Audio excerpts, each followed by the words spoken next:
Welcome to this lecture on cardiac output, where we examine more closely the thermal dilution technique. In this lesson, we'll have a look at the theory behind the Fick principle and its application to the thermodilution equation, the Stewart-Hamilton formula, that is used to generate an electronic temperature washout curve that provides us with a thermal dilution cardiac output. This is John Boland.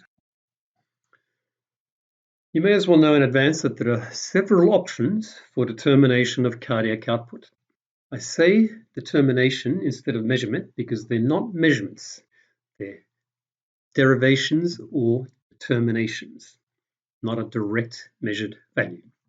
There are two basic types. There's the invasive methodologies and non-invasive methodologies. Of the invasive, the Fick method has always been the most accurate and probably respected and accurate method. There are two methods, direct or indirect, and we'll look at those in another lecture. But in this lecture, we're focusing on thermal dilution, which used to be called dye dilution before technology advanced. There's other forms of thermal dilution, such as energy pulse thermal dilution. There's also a pulse pressure contour analysis, and of course, your echo determinations of cardiac output. The non-invasive technologies involve Doppler echocardiography, cardiac output partial rebreathing technique, inert gas rebreathing, and impedance cardiography. There are many of these systems in use worldwide. In our hospital, we've used most of these at some time or another, and worldwide, thermal dilution still dominates the equation. In time, we'll have a look at what all these mean, but for the moment, let's have a look at the Fick equation and theory, and then we'll have a look at how the thermal dilution method works. The Fick principle.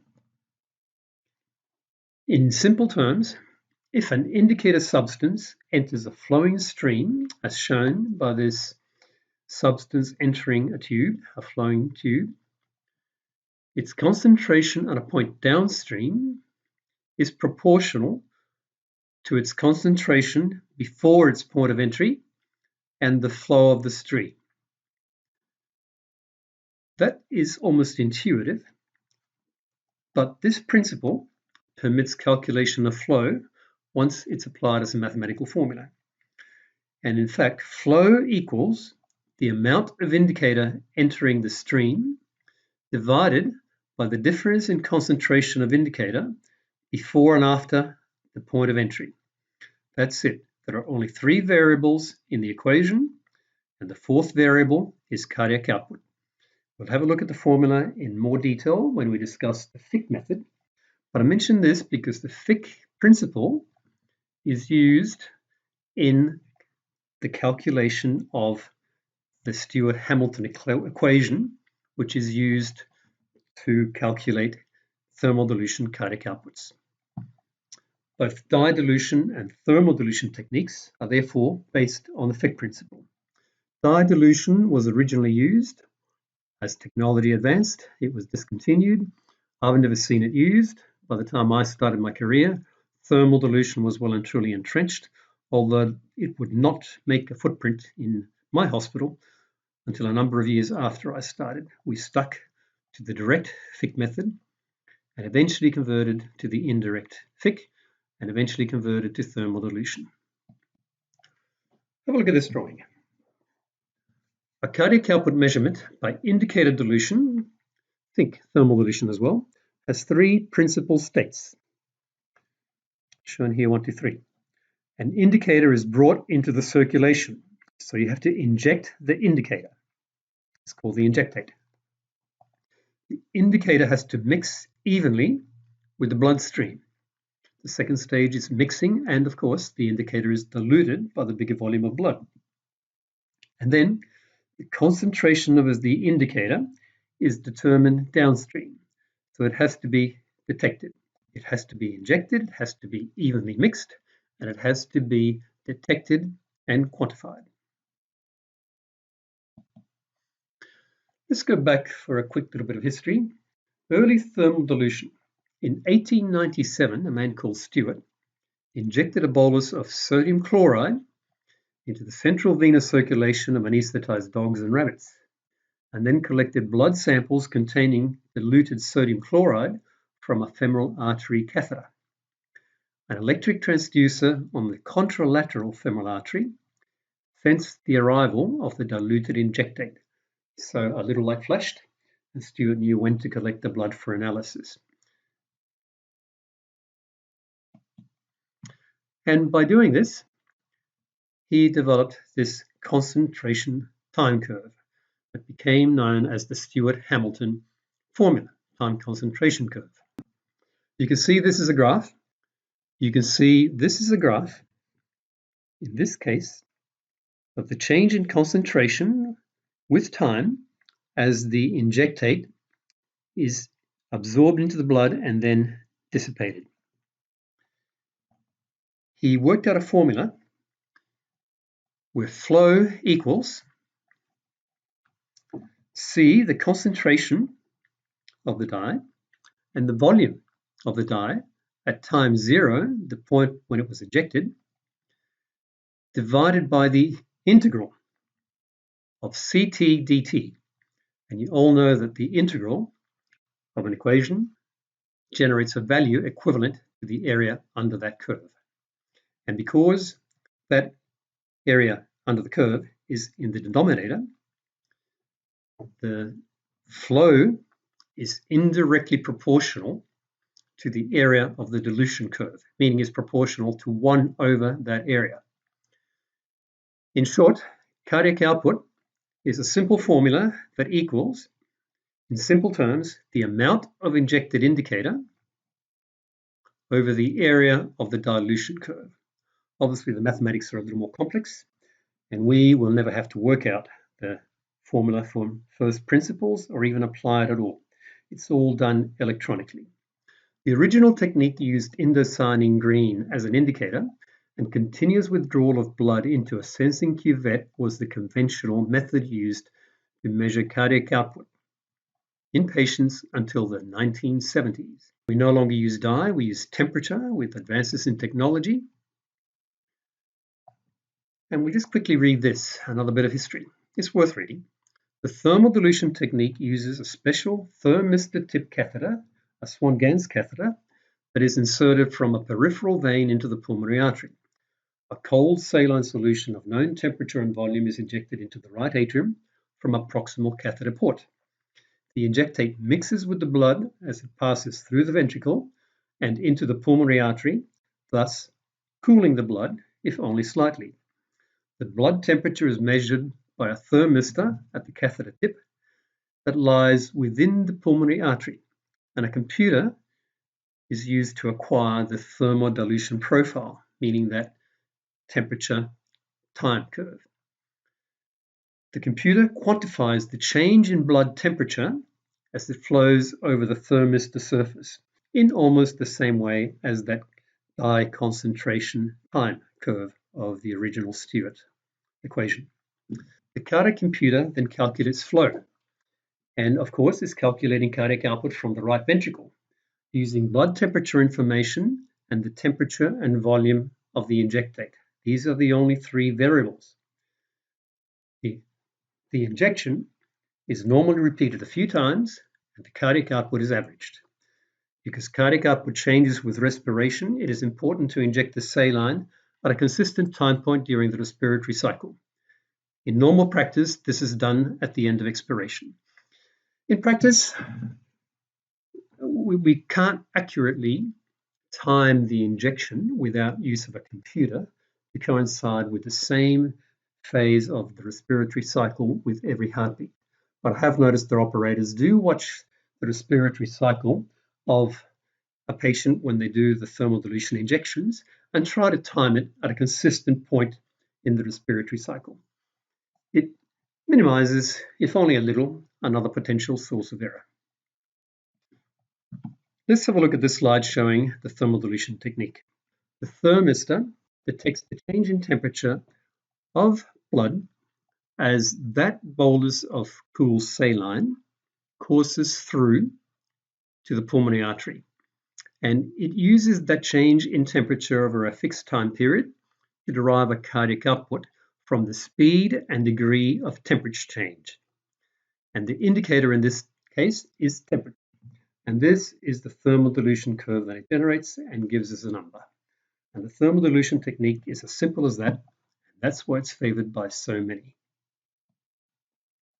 Let's have a closer look at this curve. Again, the Swan-Ganz catheter in the pulmonary artery, and a graph showing that temperature curve, temperature time curve. This is the onset of the cooling. It reaches a peak, as you can understand, and then it starts to gradually warm up again so that it goes back to its starting temperature. Let's read this.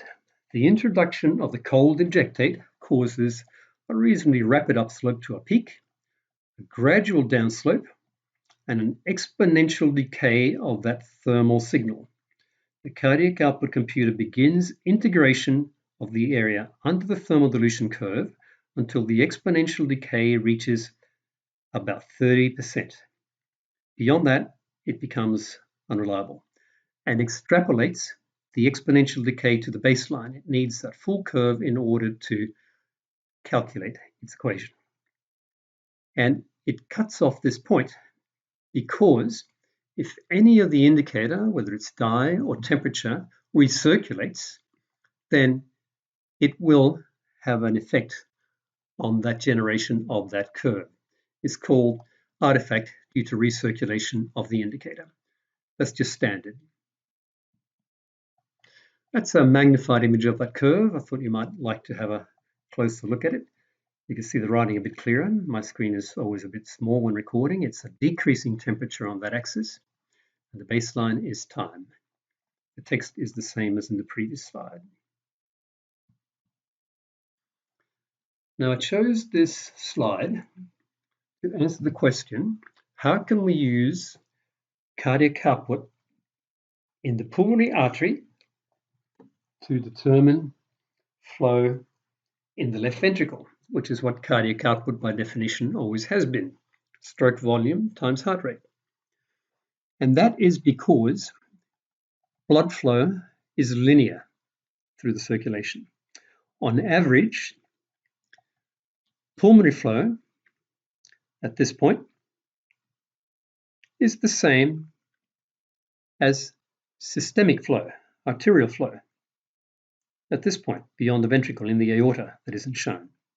And that is because blood flow follows a linear trajectory, as shown here. The right atrium is in linear continuity with the right ventricle, right atrium, right ventricle, the pulmonary blood vascular system, left atrium, and the left ventricle, and the aorta. Not in series. And that's what makes it possible. On average, not for every single beat, the blood through the pulmonary artery, the flow of blood through the pulmonary artery will equal the flow of blood through the aorta. Now, we average several beats to calculate cardiac output. Measurements can vary by up to 10%, and we use only values that lie within 10% of the mean. We don't just average several beats, we average several calculated values of thermal dilution cardiac outputs. There are a few potential modifications that can be made and have been made to the standard thermal dilution technique. One is a transpulmonary indicator dilution technique. With technology again, they decided it's a little tedious. It can be tedious to keep advancing the Swan-Ganz catheter into the pulmonary artery to record cardiac output. So they developed technology to analyze cardiac output simply by injecting a bolus of indicator into the central venous system from a peripheral vein. And our systems are now sensitive enough to detect a temperature change, not between just the right atrium and the pulmonary artery, but between a more proximal site in the venous system and the aorta. So this is very useful for patients in ITU, where you can have patients with tubes and catheters in multiple orifices and blood vessels, and they need to do repeated cardiac output evaluations. This slide shows pulmonary and transpulmonary thermal dilution curves after injection of cold saline into the SVC. So instead of having to do a Swan-Ganz catheter into the pulmonary artery, now, as shown by this P curve, the injectate is done into the femoral vein or a peripheral vein, and the temperature change is detected late in the piece by the time it reaches that aortic site. And it reaches a peak, and it then calculates a normal thermal dilution curve. The pulmonary artery thermal dilution curve appears earlier and has a higher peak temperature than the femoral artery thermal dilution curve. Thereafter, both curves soon reapproximate baseline. So technically, the catheter doesn't have to be in the aorta. It only needs to be in the femoral artery and the femoral vein. A great advantage. The advantages of pulmonary thermal dilution. Thermal dilution is now considered the standard method for cardiac output measurement. Some even call it the gold standard, but the gold standard is still thick, except that nobody seems to use it anymore, or very few. There is good correlation with earlier methods. It's a simple measurement technique. Repeated measurements are possible. Pulmonary artery catheterization may provide a calibrated constant cardiac output, meaning continuous repetitive measurements. And it provides pulmonary artery pressures, pulmonary artery occlusion pressures, meaning wedge pressures, mixed venous saturations by allowing collection of blood, and optionally, right ventricular ejection fraction and right ventricular end diastolic volumes. These are all what we call derived hemodynamic variables. And we'll have a look at many of these again later in our lives. There are limitations, as there are to everything with thermal dilution. There is a limitation to the reproducibility of the measurements. There are limits on the frequency and number of measurements. You can't keep injecting 10 mils of dye into a patient in great quantities. There are complications that can be associated with delivery and placement of a pulmonary catheter, such as infection, perforation of a vessel, and a pulmonary artery catheter-based cardiac output may not be clinically useful during periods of hemodynamic instability, as it is averaged with time delay, not a real-time instantaneous delivery system. Apart from that, in spite of these limitations, it's a very popular and extensively used system worldwide. And with that, I'll end this lecture.